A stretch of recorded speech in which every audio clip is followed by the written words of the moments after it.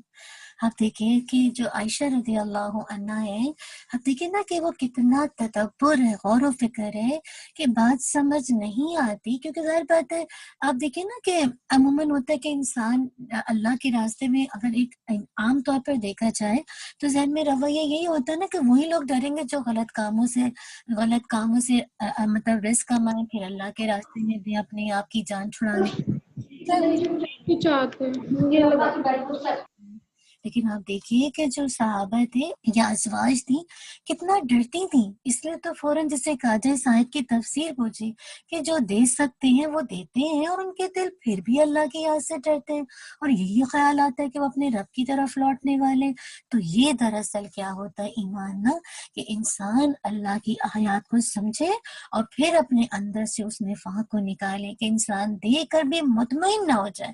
ہم میں سے کبھی بھی میں اور آپ کوئی بھی نیکی کا کام کریں تو کبھی بھی مطمئن نہ ہو جائے، ایک فکر لگ جائے کہ دینے کے بعد ڈر، خشیت اللہ کی، اور دوسری خشیت یہ کہ اللہ تعالیٰ قبول کر لے۔ آپ دیکھیں نا، جب تک اللہ تعالیٰ قبول نہیں کرتے، کتنا ہی خوبصورت عمل ہو، کتنا ہی اچھا عمل ہو بظاہر آپ کی نظر میں، لیکن اللہ کی وہی عمل قبول ہوگا جو خالص اللہ کے لیے ہوگا، اللہ کے نبی صلی اللہ علیہ وسلم کا طریقہ ہوگا۔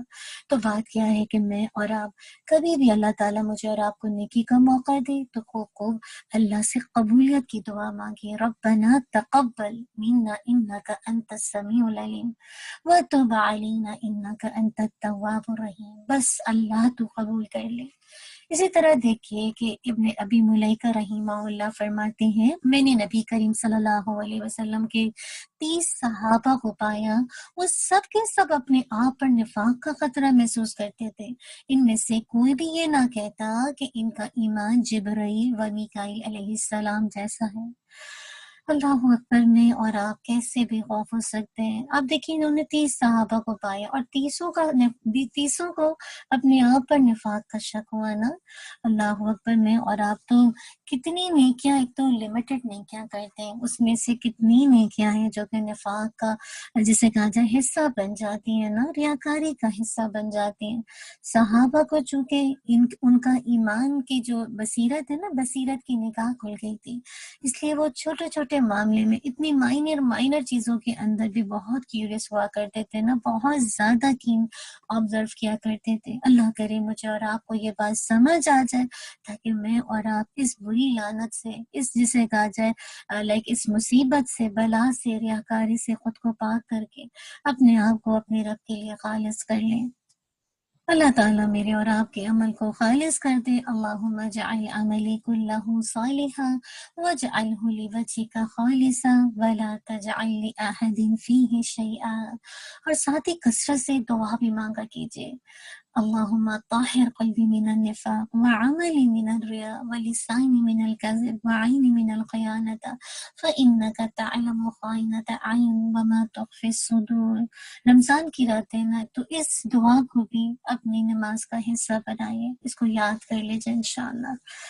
اللہ تعالیٰ ہماری نیتوں کو خالص کرے، انشاءاللہ اسماء الحسنہ کی طرف چلیں گے۔ آج ہم جس نام پہ بات کریں گے وہ ہے الظاہر، غالب، سب پر ظاہر۔ اس ذات باری تعالیٰ کی ایک صفت یہ ہے کہ وہ سب پر غالب اور بلند و بالا ہے۔ وہ اپنی صفات کی بنا پر سب پر غالب یعنی ظاہر ہے۔ الظاہر و باطن اللہ تعالیٰ کی ایسی صفات ہیں جن کا ایک ساتھ ذکر کرنے سے پوری بات سمجھ میں آتی ہے۔ ظہر کے معنی پشت اور بطن کی معنی ہے شکم، یعنی جو پیٹ ہوتا ہے نا اس کو کہا جاتا ہے۔ یعنی ظہر اس چیز کو کہتے ہیں جو ادراک حس میں آ جائے، یعنی جو آپ کے 5 سینسز محسوس کریں، اور بطن اس شے کو کہتے ہیں جو مخفی ہو، یعنی جو اس کو آپ محسوس نہیں کر سکتے نا، یعنی سینوں کے اندر کیا کچھ ہو رہا ہے آپ اس کو ادراک نہیں کر سکتے، بس سارا سسٹم اللہ تعالیٰ نے چلا دیا ہے۔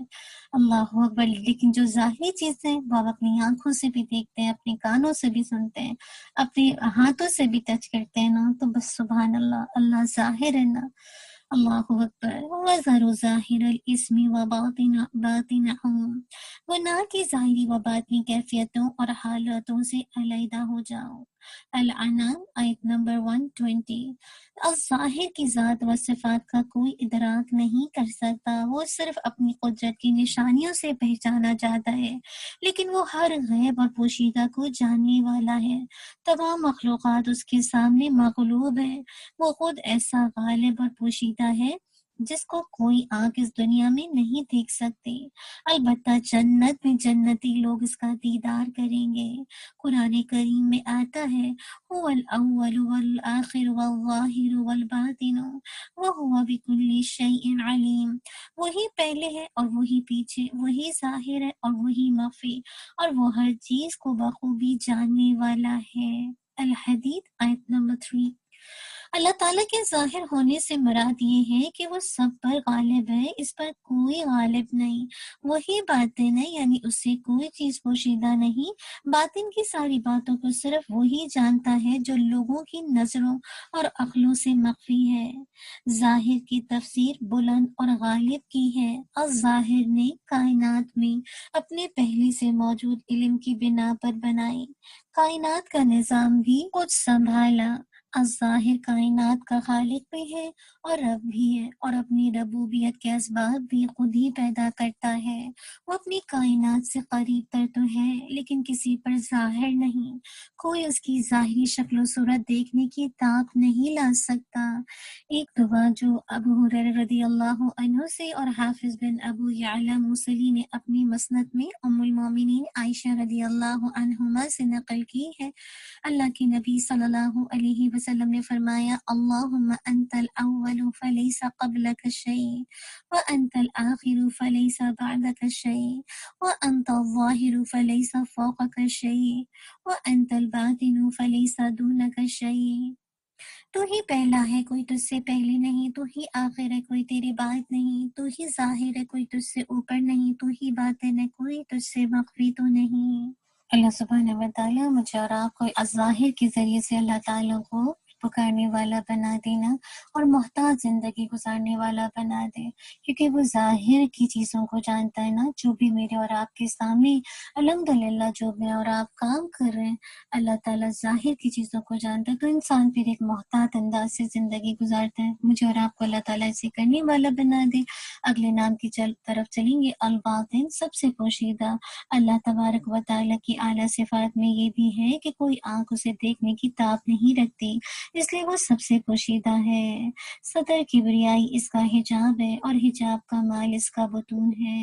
اللہ تعالیٰ کی ہر دو صفات الظاہر و باطن کا ایک ساتھ ذکر کرنے سے پوری بات سمجھ میں آتی ہے۔ اللہ تعالیٰ عرش عظیم پر استوا ہے، لیکن اپنی حکمت اور قدرت کے ساتھ ہر جگہ موجود ہے، حتیٰ کہ شہرک سے بھی زیادہ قریب ہے۔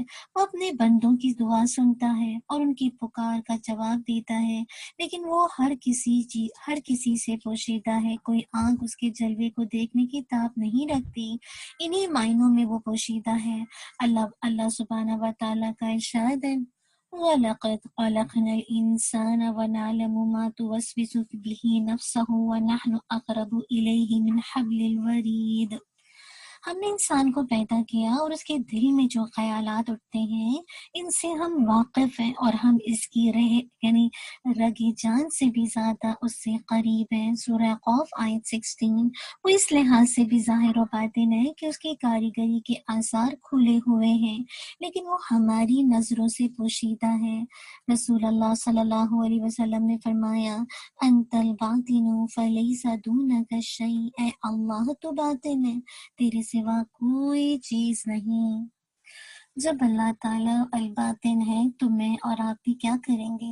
میں اور آپ بھی سوچیں نا، اللہ تعالیٰ تو مخفی سے مخفی چیز کو جانتا ہے، اور سینوں میں کیا کچھ میں اور آپ چھپائے ہوئے ہیں نا، کتنی نفرتیں، کتنے برے خیالات، کتنی بغض، کتنی عداوت، دشمنی، نفرت، جو بھی چیزیں سینوں کے اندر انسان گرجز رکھتا ہے نا، تو اللہ تو الباطن ہے، وہ تو سب کو جانتا ہے نا۔ تو میں اور آپ اللہ سے حیا کریں اس معاملے میں، اور اپنے اندر کی ان برائیوں کو دور کریں، اور اگر مشکل ہو تو الباطن کہہ کے پکاریے۔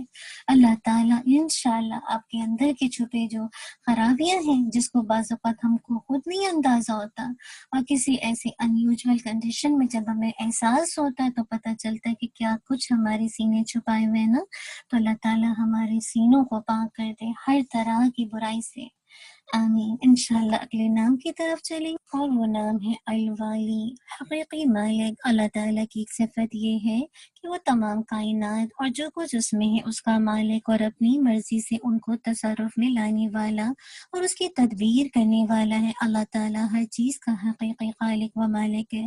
دنیا میں ہر چیز اس کے حکم سے تصرف میں لائی جاتی ہے۔ اللہ تعالیٰ نے کائنات کو ایک نظام کے تحت پیدا کیا ہے جس میں ہر چیز اپنی مقررہ قوت اور طاقت و صلاحیت کے مطابق کام کرتی ہے، لیکن حقیقی والی اور مالک وہی ذات باری تعالیٰ ہے۔ وہ جس طرح چاہتا ہے اس کو استعمال میں لاتا ہے۔ اللہ تعالیٰ نے فرشتوں کے ذمے مختلف کام لگائے اور وہ ان کو اس کے حکم کے مطابق سر انجام دیتے ہیں، لیکن اس کا مطلب یہ نہیں کہ وہ ان کا محتاج ہے، یہ تو محض اس کا نظام ہے۔ پانی میں انسان ڈوب جاتا ہے، لیکن اللہ تعالیٰ چاہتا ہے تو مچھلی کے پیٹ میں، سمندر کے پانیوں میں یونس علیہ السلام کو زندہ سلامت رکھتا ہے۔ اسی طرح آگ کا کام جلانا ہے، لیکن ابراہیم علیہ السلام کو آگ میں سے صحیح سلامت نکالنے پر اللہ تعالیٰ کی ذات قادر ہے۔ کیوں؟ کیونکہ وہ ہر چیز کا حقیقی مالک ہے۔ وہ جس مخلوق کو جس طرح کا حکم دیتا ہے، اس میں اسی طرح کی صفت اور خصوصیت پیدا ہو جاتی ہے، اور وہ اس خاصیت کے مطابق کام کرتی ہے۔ سبحان اللہ، جو کہا جاتا ہے بس ویسے ہی کام کرتی ہے نا۔ میں اور آپ بھی کیا کریں؟ اللہ سے اس کی رضا الہی کے حصول کے لیے دعا کریں۔ اللہم وفقنا لما تحب و ترضا، اے اللہ ہمیں اس چیز کی توفیق دے جو تجھ کو پسند ہو اور جس سے تو راضی ہو جائے، آمین۔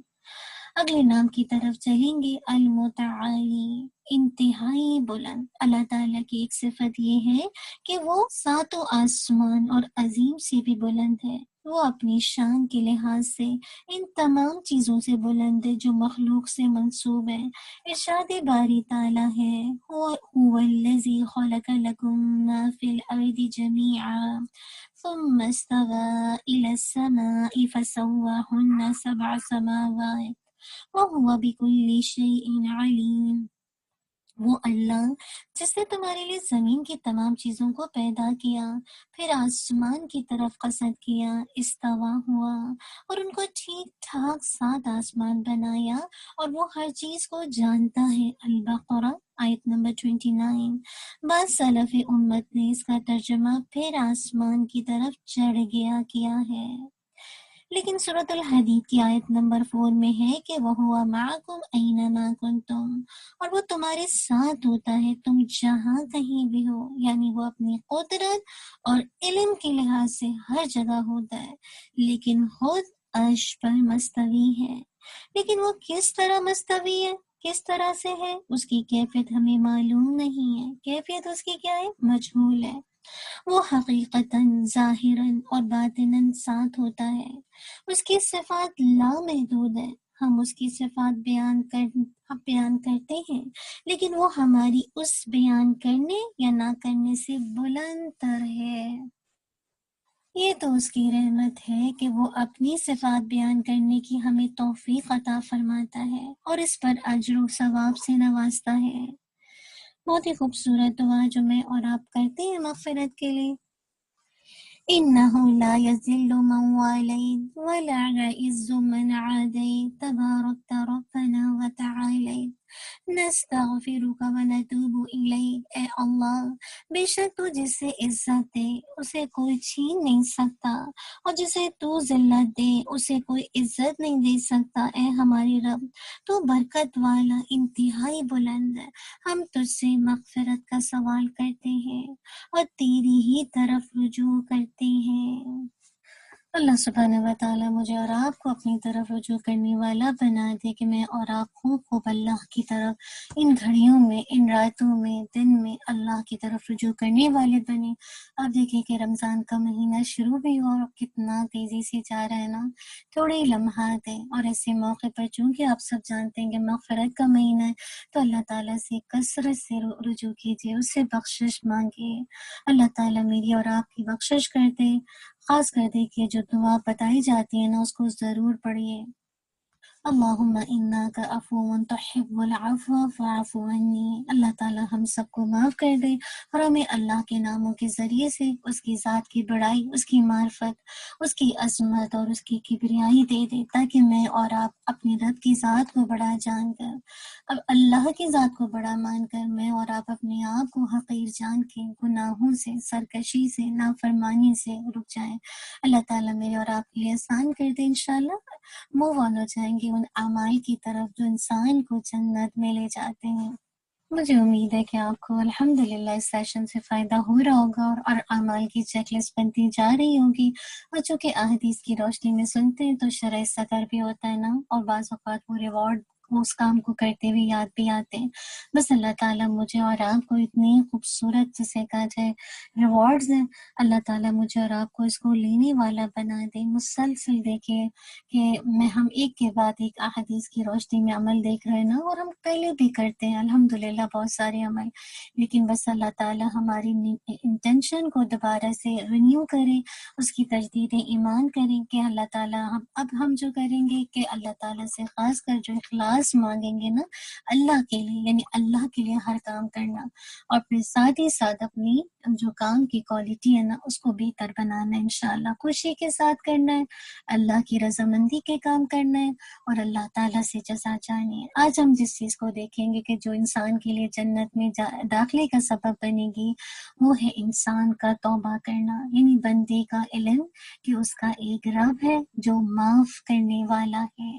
تو جب انسان کو اس بات کا علم ہو جاتا ہے نا کہ اس کا ایک رب ہے جو اس کو معاف کرنے والا ہے، تو پھر انسان کسی بھی پھسلن میں کبھی بھی جسے کہا جائے نا امید نہیں ہوتا، وہ فوراً اپنے رب کی طرف رجوع کرتا ہے۔ کیوں؟ کیونکہ اس کے پاس اس چیز کا علم ہے کہ میرا رب معاف کرنے والا ہے۔ تو میرے اور آپ کے لیے کیا ہے کہ میں اور آپ بھی کبھی بھی پھسلن ہو جائے، اور آپ سوچیں 24 آور میں اور آپ کتنی دفعہ پھسلتے ہیں۔ بس دعا کیجئے کہ توبۃ نصوحا آ جائے کہ اللہ ہم کم پھسلے نا۔ رمضانوں میں بھی دیکھیے کہ اب بچے گھر ہیں، ہسبینڈ گھر ہیں، چیزیں چل رہی ہیں، گھر کے کام بھی ہیں نا، ایسے موقع پر اگر آپ کا دل چاہ رہا ہے عبادت کرنے کا لیکن دوسرے کا نہیں دل چاہ رہا ہے، آپ کے دل کی کیفیت الگ ہے لیکن دوسرے کی کیفیت نہیں ہے، ایسے موقع پر بعض ٹائم تو آپ برداشت کر لیتے ہیں، لیکن بعض اوقات ایسا ہوتا ہے کہ آپ کی زبان آپ کا ساتھ نہیں دے رہی ہوتی ہے کیونکہ آپ سے دیکھا نہیں جا رہا ہوتا نا۔ تو اصل بات یہ کہ بس اللہ تعالیٰ ایسے موقع پر جب کبھی زبان پھسل جائے فوراً اللہ کی طرف رجوع کریں۔ کیوں؟ آپ کو پتہ ہے کہ ہم سب کو پتہ ہے کہ ہمارا ایک رب ہے جس کی سب سے بڑی صفت ہے کہ وہ معاف کرنے والا ہے۔ روایت میں آتا ہے ابو ہریرہ رضی اللہ عنہ نبی کریم صلی اللہ علیہ وسلم سے بیان کرتے ہیں کہ نبی صلی اللہ علیہ وسلم اپنے رب تعالیٰ سے بیان کرتے ہیں، حدیث قدسی ہے کہ اللہ تعالیٰ نے فرمایا میرے ایک بندے سے گناہ سرزد ہو گیا تو وہ عرض کرنے لگا اے اللہ میرا گناہ معاف کر دے۔ اللہ تبارک و تعالیٰ نے فرمایا میرے بندے سے گناہ ہوا، اس کو یہ علم احساس ہے، یعنی یہ علم ہے، اس بات کا احساس ہے کہ یقیناً اس کا ایک رب ہے جو گناہ کو معاف کرتا ہے اور بعض اوقات اس گناہ پر گرفت بھی کر لیتا ہے۔ بندے نے پھر گناہ کیا اور عرض کی اے میرے رب میرا گناہ معاف کر دے۔ اللہ تبارک و تعالیٰ نے کہا میرے بندے سے گناہ ہوا اور اسے یہ علم احساس ہے کہ یقیناً اس کا ایک رب گناہ کو معاف کرنے اور اس پر پکڑ لینے والا ہے۔ بندے سے ایک دفعہ پھر گناہ سرزد ہو گیا۔ ایسا نہیں لگ رہا کہ ہماری کہانی چل رہی ہے؟ اللہ اکبر۔ پھر کیا ہوا؟ پھر بندے سے ایک بار پھر گناہ ہو گیا، اس نے پھر عرض کی اے میرے پروردگار میرا گناہ معاف کر دے۔ تو اللہ تبارک و تعالیٰ نے کہا میرے بندے سے گناہ تو ہوا مگر اس کو یہ علم و احساس ہے کہ بلا شبہ اس کا ایک رب ہے جو گناہ معاف بھی کرتا ہے اور کبھی اس پر گرفت بھی کر لیتا ہے۔ اللہ تعالیٰ نے فرمایا اے میرے بندے اب تو جو مرضی عمل کر، بلا شبہ میں نے تجھے بخش دیا ہے، اس لیے کہ تیرے دل میں میری قدر اور احساس باقی ہے۔ اللہ اکبر۔ آج ان کو یہ حدیث سنائیے جو اپنے گناہوں سے مایوس ہو گئے کہ اللہ شاید معاف نہیں کرے گا، اللہ تو ہر گناہ کو معاف کر دے گا۔ اب سوچے نا کتنی بڑی خوشخبری ہے۔ میں اور آپ کیسے بے خوف ہو سکتے ہیں اللہ تعالیٰ کی مغفرت سے نا؟ اللہ تعالیٰ کتنا ہی بڑا گناہ ہو جائے، کتنے ہی ہم اوفینڈ ہو جائے اپنے گناہوں سے، تھک جسے کہا جائے چور ہو جائے، ایسے موقع پر شیطان وسوسہ ڈالتا ہے۔ اور آپ دیکھیں نا کہ کتنے نیک لوگ ہوتے ہیں حافظ قرآن، لیکن کیا ہے نا کہ جب گناہ پہ گناہ کرتے جاتے تو گناہ بوجھ کی شکل میں انسان کے اوپر ایک طرح کا وبال ہوتا ہے۔ ایسے موقع پر کیونکہ ہم نے قرآن کو اس انداز سے پڑھا نہیں ہوتا ہے تو پھر ہم کیا کرتے ہیں، ہمارے پاس تو کوئی آپشن نظر نہیں آتا سوائے کہ اپنی زندگی کو ختم کر لو۔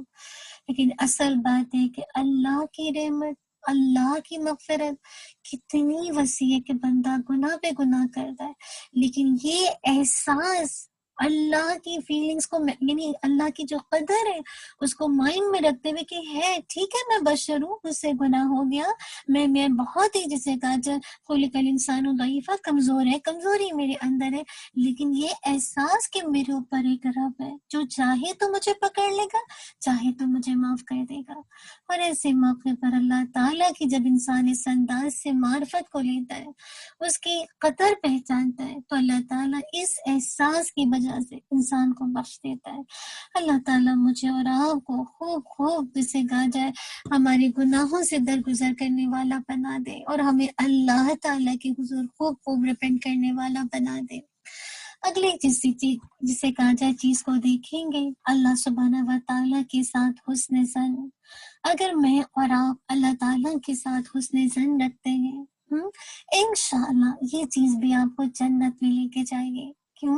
اس کے بارے میں روایت آتی ہے، ابو ہریرہ رضی اللہ عنہ سے روایت ہے کہ یقیناً نبی صلی اللہ علیہ وسلم نے فرمایا، اللہ تعالیٰ فرماتا، یہ بھی کیا ہے؟ حدیث قدسی، میں اپنے بندے سے ویسا ہی سلوک کرتا ہوں جیسا وہ مجھے گمان کرتا ہے، اور جب وہ مجھے یاد کرتا ہے تو میں اس کے ساتھ ہی ہوتا ہوں۔ ایک اور روایت میں ہے، میں اپنے بندے کے گمان کے ساتھ ہوں، اب وہ میرے متعلق جو مرضی گمان رکھ لے۔ اللہ اکبر۔ اور ایک دوسری روایت میں ہے کہ میرا اپنے بندے سے سلوک اس کے میرے متعلق گمان کے مطابق ہے، اگر اس نے میرے ساتھ اچھا گمان رکھا میں اس کے لیے اچھا معاملہ کرتا ہوں، اگر اس نے میرے ساتھ برا گمان کیا تو اس کے لیے یہی کچھ ہے۔ میرے اور آپ کے لیے کیا لیسن ہے کہ میں اور آپ ہمیشہ اپنے رب کے بارے میں اچھا گمان رکھیں۔ اب جتنا اللہ تعالیٰ سے اچھا گمان رکھیں گے اور اپنی جانتی ٹوٹی پوٹی کوشش کریں گے، فَفِرُّوا إِلَى اللَّهِ کریں گے، انشاءاللہ اللہ تعالیٰ سے امید اچھی رکھیں گے۔ ٹھیک ہے، انسان کو گناہوں پر رونا آتا ہے، اپنی نافرمانی پر رونا آتا ہے، اور بہت اریٹیشن بھی ہوتی ہے، بہت زیادہ اندر سے اچھی فیلنگ نہیں آتی اللہ تعالیٰ کی نافرمانی کر کے، لیکن جیسے آپ کو بات بتائی نا کہ اللہ کے بارے میں، سبحانہ و تعالیٰ کے بارے میں گمان اچھا ہو، کہ اگر گناہ ہو گئے تو اللہ تعالیٰ سے امید ہو، اللہ تعالیٰ سے گمان اچھا ہو کہ وہ میرا رب ہے جو میرے گناہوں کو معاف کر دے گا۔ آج کتنے لوگ ہیں جو اللہ کی معرفت کو نہیں جانتے نا، اس کلام پاک کو نہیں دیکھتے، احادیث کا مطالعہ نہیں کرتے، غور و فکر نہیں کرتے، اور صرف جیسے کہا جائے جو ایک ظاہری سا دین ان کی زندگی میں ہوتا ہے نا، اسی لیے مایوسی اور پتہ نہیں اینزائٹی اور کیا کچھ ان کی زندگی میں نظر آتی ہے کہ دنیا کی چیزوں سے وہ کیا کچھ دل بہلاتے رہتے، لیکن اس کے باوجود ان کے گھر ٹوٹے ہوئے ہیں۔ وجہ کیا ہے کہ اللہ سے تعلق نہیں جڑا، اللہ کی کبریائی نہیں ہے، بڑائی نہیں ہے۔ اسی لیے دیکھیں نا، جب سے الحمدللہ ہم لوگ اسماء و صفات پڑھنا شروع ہوئے، ہمیں نہیں لگتا کہ ہمارے اندر الحمدللہ تھوڑی اللہ تعالیٰ کی محبت زیادہ آئی ہے دور قرآن کے بعد، اور اس کے بعد اسماء الحسنہ کے بعد ہمارا اللہ تعالیٰ کے ساتھ ایک تعلق مضبوط ہوا ہے نا؟ کیوں؟ کیونکہ یہ کون سا علم ہے؟ یہ وہ علم کا خزانہ ہے کہ جو کہ اللہ کے نبی صلی اللہ علیہ وسلم چھوڑ گئے نا۔ آپ سوچئے نا، دنیا میں بھی ماں باپ کچھ نہ کچھ چھوڑ کے چلے جاتے نا، کچھ نہ کچھ وہ عورت جسے وہ انسان کی وراثت میں آ جاتی ہے نا، یعنی جو بھی اس کے بچے ہوتے ہیں، چاہے وہ عورت ہو یا مرد، اس کو بڑھ جاتا ہے۔ آج میں اور آپ کیا لے رہے ہیں؟ اللہ کے نبی صلی اللہ علیہ وسلم تو اپنی وراثت میں درہم دینار تو چھوڑ کے نہیں گئے تھے، یہ علم کا ورثہ چھوڑ کے گئے تھے، جو میں اور آپ اللہ کے اذن سے لے رہے ہیں۔ کتنی بڑی سعادت ہے، یہ اللہ کی سب سے بڑی بڑائی ہے کہ اس نے مجھے اور آپ کو توفیق دی کہ میں اور آپ اللہ کی نبی صلی اللہ علیہ وسلم کے ورثے میں سے حصہ پا رہے ہیں۔ اتنی بڑی نعمت، خوشی نہیں ہو رہی ہے کہ اللہ کے نبی صلی اللہ علیہ وسلم کی وراثت میں سے حصہ مل رہا ہے؟ سبحان اللہ۔ اسی لیے تو پھر جب اللہ کے نبی صلی اللہ علیہ وسلم کی وراثت یعنی قرآن و سنت کو دیکھتے ہیں تو پھر انسان کا دل مطمئن ہوتا ہے، اور یہ دل تو ہے ہی الٹ پلٹنا، اسی وجہ سے انسان کبھی تو بہت اچھی کیفیت میں ہوگا اور کبھی انسان پریشان ہوتا ہے۔ ایسی پریشانی کے موقع پر بھی اللہ تعالیٰ سے اچھا گمان، اللہ تعالیٰ سے نیک گمان کہ انشاءاللہ وہ میرے لیے اچھا کرے گا، بس اللہ کی طرف لوٹنا نہ چھوڑے، رجوع کرنا نہ چھوڑے۔ اللہ تعالیٰ میرے اور آپ کے لیے آسانی کر دے۔ اگلے عمل کو دیکھتے ہیں۔ انسان کو آخرت کی فکر لگ جائے، مراد کیا ہے؟ جب میں اور آپ الحمدللہ اپنی ایک فکر لگا دیں اور ایک طلب رکھ لیں، اور وہ کیا ہے؟ فکر آخرت۔ انشاءاللہ یہ فکر آپ کو انشاءاللہ جنت کی طرف لے کے جائے گی۔ اللہ اکبر۔ آج میری اور آپ کی زیادہ تر جو فکر ہے وہ کیا ہے؟ دنیا ہے نا، ہم دنیا کے طالب ہوتے ہیں، زیادہ تر دنیا کی چیزوں کو طلب کرتے ہیں اور اسی کے ہم اور غم میں زندگی گزارتے ہیں۔ آج سے میں اور آپ اپنی ایک فکر لگا لیں، اور وہ ہے فکر آخرت، اور اس کی طلب کرنے کے لیے جو کوشش اپنی ذات سے کر سکتے کرتے رہیے۔ اس کے بارے میں اللہ کے نبی صلی اللہ علیہ وسلم کی حدیث آتی ہے کیا کہ زید بن ثابت رضی اللہ عنہ سے روایت ہے کہ نبی کریم صلی اللہ علیہ وسلم نے فرمایا، آخرت جس شخص کی سوچ اور فکر بن گئی تو اللہ تعالیٰ اس کو پختہ ارادے والا بنا دے گا، اور اس کے دل کو بے پرواہی سے بھر دے گا، اور دنیا اس کے پاس ذلیل ہو کر آئے گی۔ اللہ اکبر، اللہ اکبر۔ اگر یہ فکر لگ جائے تو انشاءاللہ آپ کے سارے عزم ارادے پختہ ہو جائیں گے، آپ کے دل کو بے پرواہی سے بھر دے گا، اور دنیا کیسے ذلیل و خوار ہو کر آئے گی۔ کیوں؟ کیونکہ آخرت آپ کا ملجا و منجا ہے۔ اللہ اکبر۔ اور یہ جو فکر ہے آخرت ہے، پھر کیا آپ کو جنت میں لے کے چلی جائے گی۔ آپ دیکھیں نا، اپنے دنیا کی ریالٹی کو کتنی دفعہ دیکھا ہے نا، اور ہم میں سے کون ہے اس کے باوجود دنیا کا متلاشی ہو۔ بات وہی ہے کہ جب ہم جسے کہا جائے اس قرآن و سنت سے دور ہوتے ہیں نا، یعنی اللہ کے کلام سے دور ہوتے ہیں نا، پھر دنیا ہمارا منجا و ملجا بن جاتی ہے۔ اللہ تعالی ہم سب کے لیے بس فکر آخرت لگا دے۔ اللہ کے نبی صلی اللہ علیہ وسلم ایک دعا مانگا کرتے تھے، اور وہ کیا ہوا کرتی تھی؟ اللہم لا عیش الا عیش الآخرہ، اے اللہ نہیں کوئی عیش مگر عیش ہے وہ آخرت میں۔ بس یہ ہے نا اصل جو مزہ ہے، اصل جو عیش ہے وہ آخرت کا عیش ہے۔ بس میری اور آپ کی بھی یہی تمنا ہو، تاکہ میں اور آپ بھی اس کی فکر کرنے والے بن جائیں جہاں ہمیشہ کی زندگی ہے۔ اگلے جسے کہا جائے اعمال کی طرف دیکھیں گے جو انسان کو جنت میں لے جانے والی ہے۔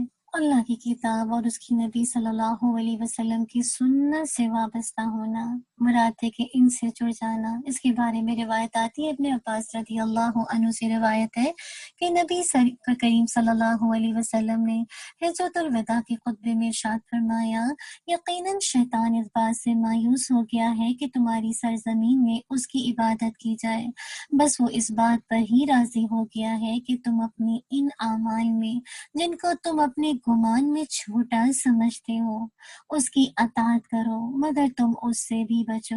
میں نے تمہیں دو چیزیں عطا کی ہیں کہ اگر تم ان کو مضبوطی سے تھامے رکھو گے تو تم کبھی گمراہ نہیں ہو سکو گے، اور وہ چیزیں اللہ کی کتاب اور اس کے نبی صلی اللہ علیہ وسلم کی سنت ہے۔ آج اگر میں نے اور آپ نے جب تک میری اور آپ کی زندگی ہے اس کو تھام لیا نا، اس کو مضبوطی سے پکڑ لیا، اس کے ساتھ تعلق کو جوڑ لیا نا، انشاءاللہ یہ چیز آپ کو جنت میں لے کے چلی جائے گی۔ بس اللہ تعالیٰ ہمیں وہ یقینی کیفیت دے دے، وہ بصارت کی نگاہ دے دے کہ واقعی میں اور آپ اپنے نفع و نقصان کو سمجھ کر ہمیشہ اس کلام سے، ان احادیث سے، اللہ کے نبی صلی اللہ علیہ وسلم کی اتباع سے اپنا تعلق جوڑ سکیں۔ کثرت سے اللہ تعالیٰ سے دعا کیا کیجیے، اللہم انی اسألوک ایمانا لا یرتد ونعیما لا ینفد ومرافقت محمد صلی اللہ علیہ وسلم فی اعلی جنت الخلد۔ اللہ تعالیٰ سے ایسا ایمان مانگے جو کبھی مرتد نہ ہو، ایسی نعمتیں مانگے جو کبھی ختم نہ ہو، اور اللہ کی نبی صلی اللہ علیہ وسلم کا ساتھ جنت العالی کے اندر، اعلیٰ ترین جنت میں۔ وہ کب ہوگا؟ جب میں اور آپ اتباع اور اطاعت کی کوشش کریں گے، اللہ کے نبی صلی اللہ علیہ وسلم کے فٹ اسٹیپ پر چلنے کی کوشش کریں گے، تو یہ چیز مجھے اور آپ کو انشاءاللہ جنت میں لے جانے کا باعث بنے گی۔ اگلی چیز جو میں اور آپ دیکھیں گے، رسول صلی اللہ علیہ وسلم اور آپ صلی اللہ علیہ وسلم کی صحابہ کرام کے طریقے پر ڈٹ جانا۔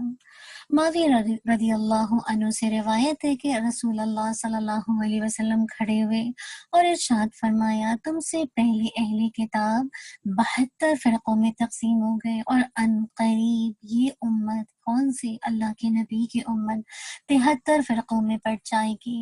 72 فرقے تو آگ میں جائیں گے اور ایک فرقہ جنت میں، اور وہ جماعت ہے میں اور میرے صحابہ۔ مراد کیا ہے کہ صحابہ رضی اللہ عنہم کے طریقے کو جب میں اور آپ اپنائیں گے انشاءاللہ، تو انشاءاللہ امید کرتے ہیں کہ ہمیں بھی اللہ کے نبی صلی اللہ علیہ وسلم کا ساتھ ملے گا۔ ایک روایت میں ہے کہ آپ صلی اللہ علیہ وسلم نے جنت میں جانے والی جماعت کو اس کو قرار دیا جو میرے اور میرے صحابہ رضی اللہ عنہم کے طریقے پر ہو۔ اللہ اکبر۔ تو اصل بات ہے کہ میں اور آپ اگر جنت میں جانا چاہتے ہیں نا، آپ دیکھیے نا 72 فرقے جہنمی اور ایک فرقہ جنتی، اور وہ فرقہ ناجیہ جو کہ اللہ اور اس کے رسول صلی اللہ علیہ وسلم اور ان کے صحابہ کا طریقہ تھا نا۔ اسی طرح ایک اور حدیث ساتھ اسی سے ریلیٹڈ آتی ہے، مزید اس میں اضافہ ہے اس حدیث کے اندر، ڈفرنٹ نریشن کے اندر، اور یقیناً میری امت میں ان قریب کچھ جماعتیں اس طرح کی پیدا ہو جائیں گی جن میں خواہشات یوں سرایت کر جائیں گی جیسے باولے کتے کا باولاپن اس شخص کے ہر رگ و ریشے اور ہر جوڑ میں سرایت کر جاتا ہے جس کو اس کتے نے کاٹا ہو۔ اللہ اکبر۔ آج کیسے خواہشات ڈیزائر ہمارے اندر سرایت کر گئی نا۔ آپ دیکھیں نا، کوئی باولا کتا ہو جس کو کسی نے کاٹا ہو تو آپ سوچیں اس کا کیا پاگل پن ہوتا ہے نا۔ تو بالکل ایسا لگتا ہے آج خواہشات ہمارے اندر امنڈ آ گئی ہے نا یعنی کوئی انسان نہیں دیکھ رہا کہ آگے اس خواہشات کا رزلٹ کیا آئے گا، بس جو ایک بہاؤ ریلا چلتا جا رہا ہے، جو ویسٹ کا جسے کہا جائے ایک ٹرینڈ چلتا جا رہا ہے، ہمارے بچے اندھا دھن اس کی جسے کہا جائے اس کی پیروی کرنے لگے، وہی چاہتے ہیں ویسا ہی لباس، ویسے ہی بولنا، ویسے ہی کھانا، ویسے ہی چیزیں۔ تو میں یہی سوچ رہی تھی کہ آپ دیکھیے کہ کیسے خواہشات سرایت کر گئی نا کہ انسان کسی جگہ آ کر رکنے کو تیار ہی نہیں ہے۔ ایسا لگتا ہے نا کہ جیسے جو کتے کی ایگزامپل دی نا کہ کیسے اس کے رگ و ریشے میں جوڑ میں سرایت کر جاتی ہے نا اس کا کاٹنا، تو سیم انسان کے اندر خواہشات اس طرح سے انسان کے اندر سرایت کر جاتی ہیں۔ اللہ تعالیٰ مجھے اور آپ کو بری خواہشات سے بچا لے، آمین۔ اللہم انا نعوذ بک من منکرات الاخلاق والعمال والاحوال۔ اللہ تعالیٰ ہم سب کو برے اخلاق سے، اعمال سے اور خواہشات سے بچا لے، بری خواہشات جو انسان کے کہیں بھی آگے کہیں پر بھی جا کر نہیں رکتی نا۔ اللہ تعالیٰ مجھے اور آپ کو میرے اور آپ کے لیے آسان کر دے۔ تو کون سا طریقہ بتایا کیا؟ جو صحابہ رضی اللہ عنہم اور اللہ کے نبی کا طریقہ ہے۔ اگر میں اور آپ اس منہج کو جسے کہا جب پروموٹ کرنے والے ہوئے تو انشاءاللہ یہ چیز آپ کو جنت میں لے کر جائے گی۔ اگلی چیز کو دیکھیں گے جو کہ جنت میں جانے کا باعث بنیں گے، وہ کیا کہ جس شخص کا سکون اور جائی اطمینان اللہ کی نبی صلی اللہ علیہ وسلم کی سنت ہو، انشاءاللہ وہ بھی جنت میں جائے گا۔ عبداللہ بن عمر رضی اللہ عنہما سے روایت ہے کہ نبی کریم صلی اللہ علیہ وسلم نے فرمایا، ہر عمل کی ایک تیزی ہوتی ہے اور ہر تیزی کے لیے سکون ہوتا ہے۔ جس شخص کا سکون میری سنت ہو وہ ہدایت یافتہ بن گیا، اور جس کا سکون سنت کے علاوہ کوئی اور چیز یعنی بدعت وغیرہ ہو تو وہ ہلاک ہو گیا۔ اللہ اکبر۔ یہ بھی فرمایا اللہ کے نبی صلی اللہ علیہ وسلم نے کہ جس نے میری سنت سے بے رغبتی یعنی بے پرواہی کی وہ مجھ سے نہیں ہے۔ پھر آپ صلی اللہ علیہ وسلم نے یہ بھی فرمایا، جس نے ہمارے دین میں کوئی ایسا کام کیا جس کی بنیاد شریعت میں نہیں تو وہ کام مردود ہے۔ یا اس انداز سے بھی آتی ہے بات کہ جس نے ہمارے دین کے کام کے علاوہ کوئی کام کیا تو وہ کام مردود ہے۔ تو کیا بات پتہ چلی کہ جو کام بھی سنت سے ہٹ جائے گا وہ کیا بن جائے گا؟ بدعت بن جائے گا۔ اور آج ہمارے معاشرے میں جو بدعت ہے ان کو تو آپ نہ پوچھیے نا، میں اور آپ جب جاتے ہیں تو غم لے کر واپس آتے ہیں نا۔ کیوں؟ کیونکہ آپ کو پتہ ہے جو اتنی بدعت آگے پیچھے دیکھ رہے ہوتے ہیں نا، تو دعا کیجئے کہ میری اور آپ کا سکون سنت میں آ جائے۔ اور آپ دیکھتے ہیں نا کہ الحمدللہ جب سے ہماری زندگی میں یہ قرآن اور سنت آیا ہے، ایسا لگتا ہے نہیں کہ ہماری زندگی کے بوجھ ہلکے ہو گئے نا۔ بیڑیاں جو توق میں نے اور آپ نے ایک الگ سے عبادتوں کا اڑا ہوا تھا نا، وہ ہلکا ہو گیا، اور ایسا لگتا ہے کہ اب جو کام کرتے تو کرنے کے بعد ایک اندر سے تھوڑی خوشی بھی ملتی ہے اور اللہ سے ایک ڈر بھی ہوتا ہے کہ اللہ تو قبول کر لینا۔ تو کہنے کا مقصد ہے جو سنت ہے نا وہ آپ کو سکون دیں گے یا آپ کو الحمدللہ ہدایت یافتہ لوگوں میں شامل کریں گے، جبکہ اس کے برعکس جو بدعات ہے وہ آپ کو اللہ کے نبی کے طریقے سے ہٹا دیں گے، اور بیسیکلی وہ سارے کام مردود کی کیٹیگری میں آ جائیں گے نا۔ آج کیسے لوگوں تک یہ پیغام پہنچائیں جو بدعات کر کے بھی خوش ہیں؟ اور بات یہ کہ نا اسی لیے دیکھیں نا انسان کفر کرتا ہے یا جسے کہا جائے یا نافرمانی کرتا ہے، کوئی معصیت کرتا ہے نا، تو کبھی نہ کبھی ہو سکتا ہے کہ اس کے دل میں احساس پیدا ہو اور وہ معصیت سے باز آ جائے، ہاں نافرمانی سے باز آ جائے، کیونکہ اس کو پتہ ہوتا ہے۔ ہم میں سے کتنے لوگ ہیں جو شعوری ایمان لانے سے پہلے یہ نہیں جانتے تھے کہ جھوٹ ہے، پتا تھا بچپن سے سب کو، لیکن پھر بھی جھوٹ بولتے تھے، غیبت سب کو پتا تھا لیکن پھر بھی ٹوٹ کر کرتے تھے۔ تو بات ہے کہ اب جب شعوری ایمان آیا ہے تو محتاط ہوتے ہیں نا، اللہ سے دعا مانگتے ہیں نا کہ اللہ تعالیٰ بچا لے۔ تو بات یہ کہ کوئی بھی انسان جو گناہ کرتا ہے تو ہو سکتا ہے ایک دن اللہ تعالیٰ اپنی رحمت سے اس کو احساس دلائے اور وہ اللہ کی طرف رجوع کرے، لیکن جو بدعتی شخص ہے وہ تو کام ہی دین کے نام پر کر رہا ہے نا، یعنی جو بدعت کر رہا ہے وہ دراصل وہ عبادت سمجھ کے کر رہا ہے، تو پھر وہ کیسے واپس اس کی طرف لوٹے نا کہ رجوع کرے، معافی مانگے؟ وہ تو بدعت کر ہی رہا ہے، عبادت کے طور پر سمجھ رہا ہے کہ یہ تو عبادت ہے۔ تو دعا کیجیے، آج جو معاشرے میں اتنی بدعت پھیلی ہے نا، اللہ ان بدعتیوں کو ہدایت دے دے تاکہ وہ بدعت کو چھوڑ کے جو اتنی محنت کر رہے ہیں ان بدعت کو پھیلانے میں، اتنی چیزوں کو پھیلانے میں۔ آپ دیکھیں نا کتنے واٹس ایپ پہ میسیجز آتے رہتے ہیں، اتنا ثواب، یہ وہ، پتہ نہیں مجھے کتنے لوگ بھیجتے رہتے ہیں، تو پتہ نہیں کسی نے کوئی مجھے کلپ بھیجا تو میں سنتی رہی، میں سوچنے لگی کہ یا اللہ، اللہ کے نبی صلی اللہ علیہ وسلم کا نام لے کے کہہ رہے ہیں اور اتنا اتنا ثواب بتا رہے ہیں کہ شہیدوں کا ثواب تو پتہ نہیں، جنت کا ثواب، دیدار کا ثواب، سارے ثواب مل کر صرف اتنا سا عمل کرنے سے، اور میں اور آپ جو اللہ کے راستے میں ٹوٹی پوٹی کوشش کیے جا رہے ہیں، سب سے ہدایت ملی ہے، تو کیوں نہ یہ کام کر لیں؟ مطلب کتنی جھوٹی نجات کے طریقے میں اور آپ اگر اس انداز سے اپنے آپ کو دھوکے میں رکھیں تو نقصان تو میرا اور آپ کا ہے نا۔ تو تکلیف ہوتی ہے اور دل میں درد بھی ہوتا ہے ایسے لوگوں کی طرف کہ جو بیچارے نہیں جانتے، ان کو نہیں پتا، ان کو حقیقت کا نہیں پتا، اسی وجہ سے وہ اس کو کر کے خوش ہو رہے ہوتے ہیں عبادت سمجھ کے نا۔ اللہ تعالیٰ ایسے لوگوں کے دلوں کو بدلے۔ اور پھر جب مجھے اس وقت زیادہ خوف آتا ہے جب وہ کہہ رہے ہوتے ہیں کہ نبی صلی اللہ علیہ وسلم نے فرمایا، اور اس انداز سے بات کو مطلب جیسے بہت کانفیڈنٹ کے ساتھ کہہ رہے ہوتے ہیں نا، تو خوف بھی آتا ہے کہ کل کیسے اللہ کے نبی صلی اللہ علیہ وسلم کہیں گے سوقن سوقن، دوری ہو دوری ہو نا۔ جب آپ اللہ کے نبی صلی اللہ علیہ وسلم اپنی امت کو اپنے ہاتھوں سے حوض کوثر کا پانی دیں گے نا، تو کچھ ایسے لوگ بھی آ جائیں گے جو آپ کی امت میں سے ہوں گے۔ فرشتے کیسے کہیں گے نا کہ آپ کے جانے کے بعد انہوں نے دین میں بدعت اختیار کر لی تھی، اور پھر ان سے کہا جائے گا سوقن سوقن، دوری ہو دوری ہو۔ تو اللہ تعالیٰ مجھے اور آپ کو کوئی بھی ایسا کام جو شریعت میں جسے کہا جائے اللہ کی نبی صلی اللہ علیہ وسلم نے نہیں بتایا، اور جسے کہا جائے ہمیں کر کے نہیں بتایا، تو مجھے اور آپ کو بچنا چاہیے۔ ایسے کاموں سے جتنا بچیں گے انشاءاللہ سنت سے قریب ہوں گے، تو یہ چیز انشاءاللہ آپ کے لیے جنت میں داخلے کا سبب بنے گی۔ اب ایک اور چیز جو کہ بہت اہم ہے، اور وہ ہے علم کا حاصل کرنا۔ آپ سوچئے انشاءاللہ جب آپ علم کے راستے پہ چل پڑیں، اللہ تعالیٰ آپ کے لیے جنت کا راستہ آسان کر دے گا۔ اللہ تعالیٰ نے ارشاد فرمایا، یرفع اللہ الذین آمنوا منکم والذین اوتوا العلم درجات، المجادلہ آیت 11۔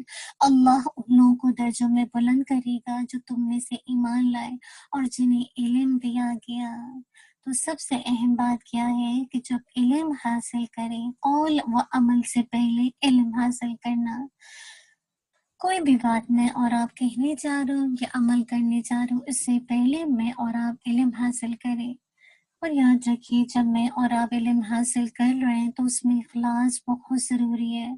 اللہ کی نبی صلی اللہ علیہ وسلم نے دکھلاوا کرنے والے عالم کے متعلق فرمایا کہ وہ اللہ تعالیٰ کو کہیے گا میں نے علم حاصل کیا اور اس کی تعلیم دی، اور میں نے تیرے لیے قرآن پڑھا۔ اللہ تعالیٰ فرمائیں گے تو نے جھوٹ بولا، تو نے تو علم حاصل کیا تاکہ تجھے عالم کہا جائے، اور تو نے قرآن اس لیے پڑھا کہ تجھے قاری کہا جائے، سو تجھے ایسا کہہ دیا گیا، پر پھر اس کے متعلق حکم دیا جائے گا اور اسے گھسیٹ کر جہنم کی آگ میں پھینک دیا جائے گا۔ جہاں دیکھیے کہ یہ علم حاصل کرنا آپ کو جنت کے راستے میں لے جائے گا، وہاں تھوڑا سا اگر اخلاص سے ہٹ گیا، اللہ کے لیے عمل نہیں ہوا، تو وہی آپ کے لیے جنت کے بجائے جہنم کا راستہ آسان کر دے گا۔ بس اللہ تعالیٰ علم کے راستے میں مجھے اور آپ کو ہر طرح کی ریا سے بچائے، اور نہ ہی میں اور آپ دنیا کمانے کے لیے علم حاصل کریں، دین کا علم اسپیشلی نا۔ اللہ تعالیٰ مجھے اور آپ کو بچا کے رکھے، کیونکہ روایت میں آتا ہے کہ اللہ کے نبی صلی اللہ علیہ وسلم نے فرمایا جس شخص نے وہ علم حاصل کیا جس کے ذریعے اللہ کی رضا حاصل کی جاتی ہے، لیکن اس نے وہ علم دنیا کا مال کمانے کے لیے حاصل کیا، ایسا شخص قیامت کے دن جنت کی خوشبو بھی نہیں پائے گا۔ میں اور آپ یہاں بیٹھے ہیں نا، الحمدللہ علم حاصل کر رہے ہیں، دین کے راستے پر چل پڑے، جنت والے عمل کرنے کی کوشش کر رہے ہیں، الحمدللہ۔ اب ایسے موقع پر اخلاص بھی ہے، لیکن ساتھ ساتھ ایک نیت آگے کہ دنیا بھی مل جائے۔ تھوڑا سا دنیا کا مال و متاع بھی آ جائے گا، الحمدللہ یہاں پہ بھی یہ کام کر لوں گی، یہ بھی ہو جائے گا، تو یاد رکھیے پھر ایسا شخص قیامت کے دن جنت کی خوشبو بھی نہیں پائے گا۔ یاد رکھیے صرف اور صرف جو بھی علم حاصل کریں، اسپیشلی ہم چونکہ قرآن و سنت کی بات کر رہے، تو ہمیشہ صرف اللہ کی رضا مطلوب ہو، اللہ کو راضی کرنا ہو۔ اور انشاءاللہ آپ دیکھیے گا کہ جب آپ اللہ کے دین کے کام کریں گے، آپ کے کام خود اللہ تعالیٰ جسے کہا جب اپنی رحمت سے کر دے گا۔ پھر اسی طرح آپ دیکھیے کہ بعض اوقات ہم علم حاصل کرتے ہیں نا، لیکن اس پر عمل نہیں کرتے، تو اس کے بارے میں بھی آتا ہے نا۔ آپ کو یاد ہے نا، میں نے ابھی جو بات کی کہ علم عمل کے لیے نا، یعنی آپ نے دیکھا کہ جب میں اور آپ اللہ اور اس کے رسول صلی اللہ علیہ وسلم اور صحابہ کے بتائے ہوئے طریقے پر چلتے ہیں تو ہمارے لیے جنت کا راستہ آسان ہو جاتا ہے۔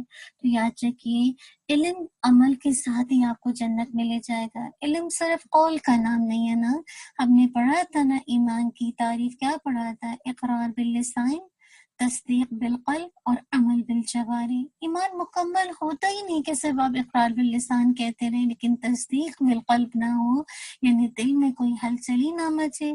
لا الہ الا اللہ محمد رسول اللہ پڑھا لیکن دل میں کوئی ہلچل ہی نہیں ہے اور نہ عمل اس کے تابع ہے، تو پھر یہ علم جو میں اور آپ لیں گے پھر یہ وبال بن جائے گا۔ کیونکہ اللہ کے نبی صلی اللہ علیہ وسلم کی حدیث آتی، اسامہ بن زید رضی اللہ عنہ روایت کرتے ہیں کہ میں نے نبی صلی اللہ علیہ وسلم کو یہ فرماتے ہوئے سنا، معراج کی رات میں کچھ ایسے لوگوں کے پاس سے میرا گزر ہوا جن کے ہونٹ آگ کی قینچیوں سے کاٹے جا رہے تھے۔ میں نے پوچھا اے جبریل علیہ السلام یہ کون لوگ ہیں؟ انہوں نے کہا یہ آپ کی امت کے وہ خطباء ہیں جو اپنے کیے یعنی اپنے کہے پر عمل نہیں کرتے تھے۔ اللہ مجھے اور آپ سب کو جو دین پڑھنے پڑھانے والے ہیں، جو ہم بات کہہ رہے ہیں، اللہ تعالیٰ ہمارے عمل کا حصہ بھی بنا دے۔ علم ہے ہی عمل کا نام، قول اور فعل دونوں اس چیز کی بات کی گواہی دیتے ہیں نا، تو اللہ تعالیٰ ہماری جو بھی ہم احادیث پڑھ رہے ہیں، جو بھی قرآن پڑھا، ان سب کو ہمارے عملی نمونے کے اندر ڈھال دے، آمین۔ پھر اگلا عمل دیکھیے جو مجھے اور آپ کو جنت میں لے جائے گا، اور وہ کیا ہے؟ ایک ذکر ہے وضو کے بعد کرنے کا نا۔ ابو سعید خدری رضی اللہ عنہ سے روایت ہے کہ نبی کریم صلی اللہ علیہ وسلم نے فرمایا جس نے وضو کیا اور یہ کہا سبحانک اللہم و بحمدک و اشہد ان لا الہ الا انت استغفرک و اتوب الیک، پاک ہے تو اے اللہ اپنی حمد کے ساتھ میں گواہی دیتی ہوں کہ تیرے علاوہ کوئی معبود نہیں، میں تجھ سے بخشش طلب کرتی ہوں اور تیری طرف رجوع کرتی ہوں، تو اس کے لیے اس کو ایک چمڑے پر لکھ کر مہر لگا دی جاتی ہے جس کو قیامت کے دن ہی کھولا جائے گا۔ اللہ اکبر، ایسی مہر لگ جاتی ہے۔ تو دعا کیجیے جہاں میں اور آپ لاسٹ کلاس میں ہم نے دیکھا تھا نا کہ وضو کے بعد ہم جو دعا پڑھتے تھے اشہد ان لا الہ الا اللہ وحدہ لا شریک لہ واشہد ان محمدا عبدہ ورسولہ، ساتھ ہی انشاءاللہ آپ اس دعا کا اہتمام کریں گے۔ آپ میں سے بہت سارے لوگ کرتے بھی ہوں گے، جسٹ اے ریمائنڈر کہ اللہ تعالیٰ کیسے، جسے کہا جو میں نے اور آپ نے اس کو پڑھا، تو اللہ تعالیٰ کیسے اس کو ایک چمڑے پر لکھ کر جو مہر لگا دی جاتی ہے نا، اور پھر قیامت کے دن اس کو کھولا جائے گا۔ سبحان اللہ کہ انسان کا کہاں ڈیسٹینیشن ہے، کہاں جانے والا ہے۔ اسی طرح دیکھیے اگلا عمل جو آپ اور مجھ کو جنت کے راستے پر لے جائے گا وہ ہے وضو کے بعد 2 رکعت نماز پڑھنا۔ عقبہ بن عامر رضی اللہ عنہ بیان کرتے ہیں کہ نبی کریم صلی اللہ علیہ وسلم نے فرمایا جو کوئی وضو کرتا ہے تو اچھا وضو کرتا ہے، پھر اپنے دل اور چہرے کو مکمل متوجہ کر کے 2 رکعت نماز نفل ادا کرتا ہے تو اس کے لیے جنت واجب ہو جاتی ہے۔ اللہ اکبر و کبیرہ۔ کتنی دفعہ یہ حدیث پڑھی، یہ پتہ بھی ہوتا ہے، لیکن آپ دیکھیے بعض اوقات شروع کرتے ہیں عمل پھر سستی آ جاتی ہے، پھر جسے کہا جائے چھوڑ دیتے ہیں نا۔ تو جب اللہ تعالیٰ سے دعا مانگی ہے، رمضان کی گھڑیاں ہیں کہ اللہ تعالیٰ جب بھی ہم وضو کریں تو ساتھ ہی اللہ تعالیٰ سے دعا مانگیں کہ ہمیں تحیۃ الوضو کی توفیق عطا کر دیں، یعنی 2 رکعت ہم انشاءاللہ اللہ تعالیٰ سے نفل نماز کی دعا کریں کہ ہمیں اس کی عادت ہو جائے، اور ساتھ ساتھ یہ کہ اس نفل نماز پہ جو خاص چیز مینشن ہے کہ دل اور چہرے کو مکمل اللہ کی طرف متوجہ کر کے نماز ادا کی جائے۔ اور اگر آپ کو یاد ہو بلال رضی اللہ عنہ کا عمل کہ اللہ کے نبی صلی اللہ علیہ وسلم نے جب جنت میں ان کے قدموں کی آہٹ سنی تو بلال رضی اللہ عنہ سے پوچھا تھا کہ بلال تم ایسے کیا عمل کرتے ہو کہ میں نے جنت میں تمہارے قدموں کی آہٹ سنی؟ انہوں نے کیا فرمایا، اللہ کے نبی ایسا تو کوئی عمل نہیں، ہاں بس اتنا ہے کہ میں ہر نماز کے بعد ہر نماز کے لیے جب وضو کرتا ہوں تو پھر 2 رکعت نماز پڑھ لیتا ہوں، تو انشاءاللہ جنت واجب ہو جاتی ہے۔ اللہ تعالیٰ مجھے اور آپ کو کرنے والا بنا دے، اور مجھے ہم سب کو اللہ تعالیٰ توفیق عطا کر دے، آمین۔ اور میں اور آپ کوشش کریں کہ آپ دیکھیے نا کہ ویسے بھی اگر آپ کو وہ حدیث یاد ہو کہ وضو کی حفاظت کون کرتا ہے، مومن کے سوا تو کوئی بھی وضو کی حفاظت نہیں کرتا نا، تو میں اور آپ کوشش کریں کہ الحمدللہ اس رمضان میں یہ بھی ٹارگٹ بنائیں کہ میں اور آپ وضو سے رہا کریں۔ اللہ تعالیٰ مجھے اور آپ کو اس پلاننگ میں کامیابی دے، کیونکہ آپ کو یاد ہے کہ جو باوضو ہو کر سونے کی حدیث آتی ہے نا کہ جس نے پاکیزگی کی حالت میں رات بسر کی، ایک فرشتہ اس کے لباس میں رات بھر قیام کرتا ہے۔ جو ہی یہ شخص بیدار ہوتا ہے تو فرشتہ کہتا ہے اے اللہ اپنے اس بندے کو بخش دے، اس لیے کہ اس نے پاک صاف ہو کر رات گزاری ہے۔ اللہ مجھے اور آپ کو وضو کی حالت میں سونے والا بنا دے، اور مجھے اور آپ کو وضو کے ساتھ ہر وقت وضو میں رہنے والا بنا دے، آمین۔ اور پھر دیکھیے ساتھ ہی جب وضو کی بات آتی ہے تو مسواک کی بات بھی آ جاتی ہے نا۔ اللہ کے نبی صلی اللہ علیہ وسلم نے فرمایا تھا اگر مجھے اپنی امت کو مشقت و تکلیف میں مبتلا کرنے کا اندیشہ نہ ہوتا تو میں ہر وضو کے ساتھ مسواک کرنے کا حکم دے دیتا۔ اور آپ کو یاد ہے اللہ کے نبی صلی اللہ علیہ وسلم نے جو اپنی زندگی کے آخری ایام میں کس چیز کی طرف اشارہ کیا تھا؟ مسواک کی طرف نا۔ اور مسواک اصل میں منہ کی طہارت ہے نا، اور رب کی رضامندی کا ذریعہ ہے۔ تو کوشش کریں کہ میں اور آپ جب وضو کر ہی رہے تو مسواک کا استعمال بھی کر لیں تاکہ اللہ کی رضامندی بھی مل جائے اور منہ کی طہارت بھی ہو جائے۔ تو اللہ تعالیٰ مجھے اور آپ کو بہترین انداز سے وضو کرنے والا بنا دے، آمین۔ اگلی چیز جو انسان کو جنت میں لے جانے کا باعث ہوگی وہ کیا ہے؟ اذان، اذان کہنا نا۔ اللہ کے نبی صلی اللہ علیہ وسلم نے فرمایا قیامت کے دن لوگوں میں سے سب سے زیادہ لمبی گردنیں اذان کہنے والوں کی ہوں گی۔ اللہ اکبر، آپ سوچیے نا کہ انسان کی دنیا میں بھی انسان خوبصورتی پسند کرتا ہے، لمبی گردن ہو، لیکن کل سب سے زیادہ لمبی گردنیں کن کی ہوں گی؟ جو اذان دیتے ہوں گے۔ اپنے بچوں کو اس چیز کی عادت ڈالیں کہ بچے گھروں میں اذان دیں انشاءاللہ، اور اس چیز کی رغبت دلائیے کہ کل کتنی گردنیں اونچی ہو جائیں گی اللہ کی اذن سے نا۔ ایک اور حدیث میں آتا ہے ابو سعید خدری رضی اللہ عنہ نے ایک آدمی کو کہا بلند آواز سے اذان کہ اس لیے کہ مؤذن کی آواز پہنچنے کی حد تک جو بھی جن، انسان اور دوسری اشیاء اس مؤذن کی آواز سنتی ہیں وہ قیامت کے دن اس کے حق میں گواہی دیں گے۔ اور ابو سعید خدری رضی اللہ عنہ نے کہا میں نے یہ بات نبی کریم صلی اللہ علیہ وسلم سے سنی تھی۔ اللہ مجھے اور آپ کے بچوں کو اذان دینے کا شوق پیدا کر دے، آمین۔ اللہ کے نبی صلی اللہ علیہ وسلم نے یہ بھی فرمایا تھا کہ مؤذن کی آواز پہنچنے کی حد تک اس کے گناہ معاف کر دیے جاتے ہیں، اور ہر تر اور خوش چیز اس کے لیے استغفار کرتی ہے۔ اللہ اکبر، کیسے مؤذن کے لیے مخلوقات کیسے استغفار کرتی ہیں نا۔ اللہ اکبر، بس اللہ تعالیٰ شوق پیدا کرتے اور بچے خوب الحمدللہ اذان کہنے والے بن جائے۔ اور آج کل تو بہت ہی اچھا موقع ہے، گھروں میں بچے ہیں الحمدللہ، گھروں میں نمازوں کا اہتمام کریں۔ ایسے موقع پر میں اور آپ اپنے بچوں کو اذان کے لیے بھی کہیں تو انشاءاللہ پھر دیکھیے گا نا ان کو عادت ہوگی، اور پھر انشاءاللہ وہ خوشی کے ساتھ اس عمل کو کریں گے۔ اور آپ کو یاد ہے مؤذن کو ہر اس شخص کے برابر اجر ملتا ہے جس نے اس کے ساتھ اس کی اذان سن کر نماز پڑھی۔ ابن عمر رضی اللہ عنہ سے روایت ہے کہ نبی کریم صلی اللہ علیہ وسلم نے فرمایا اور مؤذن کی آواز پہنچنے کی حد تک اس کے گناہ معاف کر دیے جاتے ہیں، اور ہر طرح خوش جو چیز ہے اس کی تصدیق کرتی ہے، اور اس کو اس شخص کے برابر اجر ملتا ہے جس نے اس کے ساتھ اس کی اذان پر لبیک کہتے ہوئے نماز پڑھی۔ کتنا بڑا عمل ہے، اللہ تعالیٰ بس ہمارے گھروں میں اس کا اہتمام کرنے والا بنا دے۔